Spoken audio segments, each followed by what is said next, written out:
पिछले जन्म का पाप। गांव के बाहर बना पुराना हवेली जैसा मकान वर्षों से वीरान पड़ा था। लोग कहते थे उस मकान में आत्माएं रहती हैं। कोई रात में उधर से गुजरने की हिम्मत नहीं करता था। लेकिन उसी मकान में आज आरव रहने आया था। आरव शहर से आया हुआ एक पढ़ा लिखा युवक था। उसे भूत प्रेत जैसी बातों पर विश्वास नहीं था।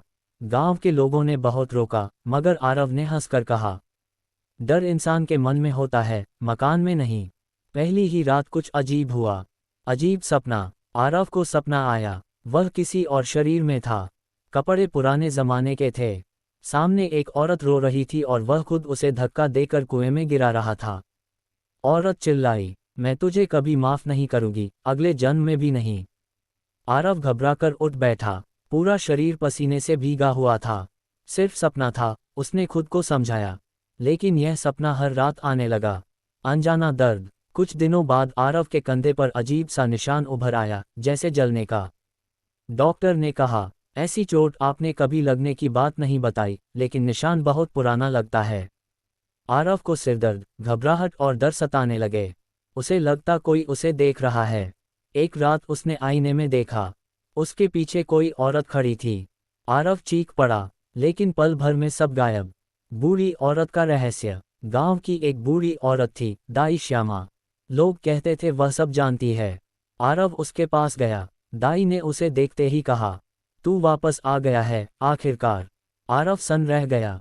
क्या मतलब? दाई ने उसकी हथेली देखी और बोली, पिछले जन्म का पाप इस जन्म में पीछा नहीं छोड़ता बेटा। पिछले जन्म की कहानी। दाई ने बताया, करीब 70 साल पहले उसी हवेली में देवेंद्र ठाकुर नाम का जमींदार रहता था। वह क्रूर और लालची था। उसने अपनी ही पत्नी कविता पर शक किया, उसे डायन बताया और गांव वालों की मदद से उसे कुएं में फेंक दिया।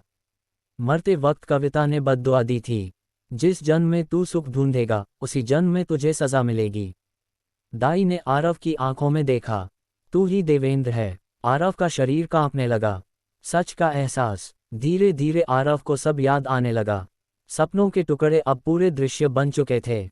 वही हवेली, वही कुआं, वही औरत। एक रात कुएं से आवाज आई, आरव। वह मजबूर सा वहां गया। कुएं के पास वही औरत खड़ी थी, कविता।